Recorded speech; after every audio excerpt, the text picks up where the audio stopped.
또는 예수님을 믿는 사람들조차도 우리 한국 교회가 너무 복에 대해서만 얘기를 한다라고 이렇게 비판을 합니다. 그런데 그분들의 말이 하나는 맞지만은 둘은 틀렸습니다. 왜냐하면은 우리 하나님 자체가 복입니다. 근데 너무 그 부분만 강조를 하다 보니까 사람들이 많이 치우쳐서 그렇습니다만은 예수 믿는 사람이라면 마땅히 저와 여러분들이 이 복에 대해서는 받을 권리가 있습니다. 마땅히 하나님은 저와 여러분들에게 복을 주셔야 합니다. 왜냐하면은 당신 자체가 복이시기 때문에 복을 믿고 따라가는데 복을 못 받는다면은 이거는 말이 맞지 않습니다. 그래서 하나님께서 당신을 대신하는 제사장들을 통해서 당신을 믿는 이스라엘 백성들에게 오늘날 저와 여러분에게 복을 빌어주라고 말씀하신 부분이 방금 저와 여러분들이 읽었던 이 민수기 6장의 말씀입니다. 그래서 여러분, 과연 나는 복받을 자격이 있나? 그거는 두 번째 문제입니다. 하나님께서는 이미 우리들에게 영생이라는 복을 주셨지 않습니까? 그런데 하나를 주시는데 두 개는 안 주시겠습니까? 이것이 아마 자식을 생각하는 부모님의 마음과 같다고 저는 생각이 되어집니다. 하나님은 지금도 이 시간도 당신에게 당신의 얼굴을 구하고 은혜를 구하는 자에게, 긍휼을 구하는 자에게 오늘 본문과 같은 복을 주시려고 준비하고 계십니다. 성경에 보면은 이 네 가지 복을 말씀합니다. 하나님은 내게 복을 주시고 지키시기 원하고 은혜 주시기 원하고 평강 주시기 원한다라고 말씀을 하십니다. 오늘 이 새벽에 이 말씀을 받으실 수 있는 분들은 믿음으로 아멘 하시고 다 받아 누리시기를 축복합니다. 저 역시 하나님을 대신하는 제사장으로서 오늘 이 네 가지 복이 우리 서문교회 특별히 이 시간 참석하시는 여러분들에게 특히 올해 안에 일어나기를 축복합니다. 왜냐하면 당신의 이름으로 축복해 주라고 말씀하셨기 때문입니다. 그런데 이제 조건 아닌 조건이 있습니다. 복 받을 길은 열려 있지만은 우리가 이것을 받을 준비가 되어 있지 않다면은 아무리 귀한 복이 임한다 할지라도 못 받는 경우가 있습니다. 그래서 소천하신 조영기 목사님은 요한 3서 1장 2절의 말씀을 비유해서 삼박자 축복이라고 얘기합니다. 사랑하는 자야, 내 영혼이 잘된 같이 내가 범사에 잘되고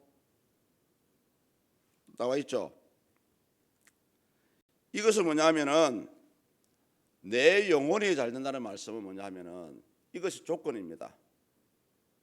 하나님과의 관계가 바로 서 있어야 되고요. 원문에서는 우리 영혼이 잘된다는 말씀이 뭐냐면은 꿋꿋하게 변함없이 믿음의 삶을 살아가는 사람을 영혼이 잘되는 사람이라고 얘기합니다.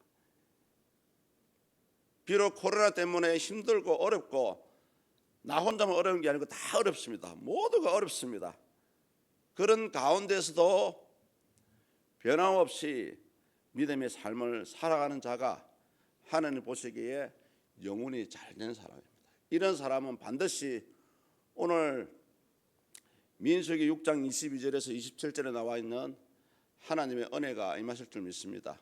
또 한 가지는 뭐냐 하면은 그릇이 준비가 되어야 됩니다. 그릇. 하나님이 반드시 나에게 은혜 주실 것이다, 복 주실 것이다, 평강 주실 것이다, 나와 함께 하실 것이다, 이런 믿음의 그릇이 준비된 자만이 이것을 누려갈 수가 있습니다. 그래서 꼭 그렇다고 제가 이 시간 기도를 많이 하십시오라고 강요하지는 않습니다. 믿음의 그릇을 준비하는 방법은 아주 다양하기 때문에 우리 각자의 삶의 믿음의 정도에 따라서 이 믿음의 그릇을 준비하시는 것입니다. 쉽게 얘기하면 내가 할 수 있는 한도 내에서 최선을 다해서 하나님 기뻐하시는 믿음의 삶을 살아드리는 것입니다. 그런 사람을 살다 보면은 하나님께서 허락하신 이 복이 우리 여러분의 삶 가운데 나타날 줄을 믿습니다. 저는 제가 가장 이상적인 믿음의 가정, 가장 이상적인 믿음의 결과가 무엇일까라고 생각해 봤을 때 시편 128편에 나와 있는 그 내용입니다.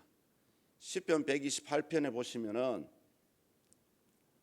사랑하는 아내를 포도나무라 하고요, 식탁에 둘러앉아 있는 어린 자녀들을 감람나무라고 비유하고 있습니다. 여러분 모든 일을 마치고 물론 요즘 바빠서 가족들이 함께 모여서 식탁 교제 시간이 많지 않을 것입니다만은 어찌됐든 사랑하는 자녀들과 또 사랑하는 아내와 함께 식탁에 둘러앉아서 오늘 하루 일을 인도하신 하나님께 감사의 기도를 드리고 맛있는 음식을 나누는 그 장면이야말로 우리 이 땅에서 가장 행복한 시간을 누리는 그런 삶의 모습들입니다.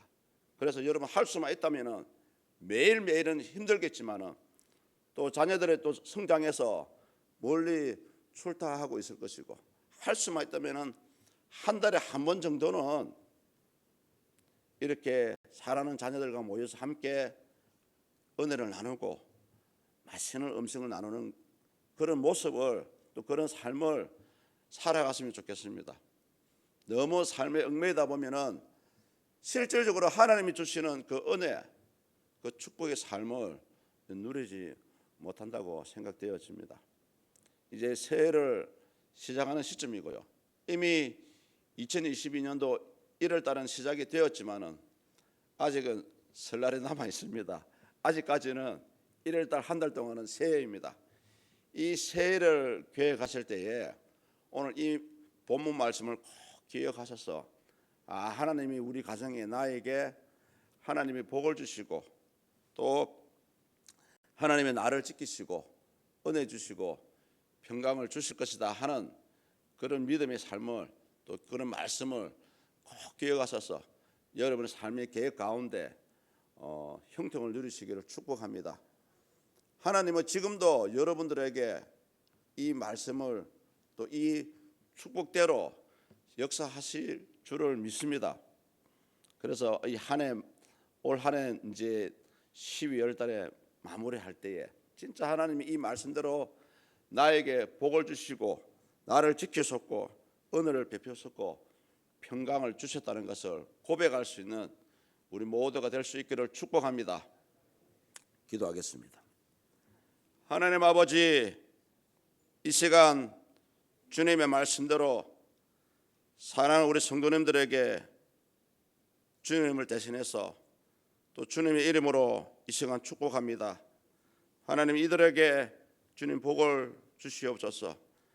건강을 복도 주시고 자녀의 복도 주시고 사업이 번창하여 물질의 복도 허락하여 주시옵소서. 그래야 해서 이 땅에 살아가는 동안에 생육하고 번성하며 충만하지만은 또한 하나님 기뻐하시는 하나님의 나라와 몸된 교회를 섬길 수 있는 은혜를 허락해 주시옵소서. 하나님, 코로나가 장대하는 이때에 우리를 지키시고 또 은혜를 주시고 평강을 주시옵소서. 오늘 주님을 대신해서 이 말씀대로 사랑하는 우리 성도님께 축복하오니 이 축복하는 말씀 그대로 이들의 삶 가운데 나타나기를 기도합니다. 간구합니다. 성령이여 역사하여 주시옵소서. 이 새벽 시간에 갖가지 소망하며 또 한 해를 계획하는 가운데 주님의 도우심을 기대하는 분들도 있을 것입니다. 하나님 아버지, 특별히 멀리 출토하고 또 이 갖가지 현장에서 삶을 살아가는 또 사랑하는 자녀들의 삶을 간섭하시고 하나님의 은혜가 그 자녀들의 삶 가운데도 나타나는 역사가 일어나게 하여 주시옵소서. 또 우리 사랑하는 성도님들, 사업을 하시는 분도 있고 직장생활을 하시는 분도 있고 갖가지 형편을 따라서 열심히 삶을 살아갑니다. 하나님 아버지, 이들의 삶을 통해서 축복하여 주시옵소서. 이들에게 필요한 것이 있다면 필요한 종류대로 하나님 아버지 하나부터 열까지 아무 부족함이 없는 그런 은혜가 이들의 삶 가운데 나타나게 하여 주시옵소서. 이 새벽에 이 약속의 말씀을 주셨사오니 오늘 이 새벽에 기도하실 때에 이 말씀을 가지고 하나님 응답해 달라는 그런 기도하는 시간이 되게 하여 주시고 우리의 삶 가운데 생활 가운데 하나님이 주고자 하는 은혜가 또 주고자 하는 평강이 하나님의 보호하심이 또 하나님의 축복하심이 이제 이 시간 이후로 나타나게 하시고 이루어지게 하여 주시옵소서. 감사합니다. 예수 그리스도 이름으로 간절히 기도드립니다. 아멘.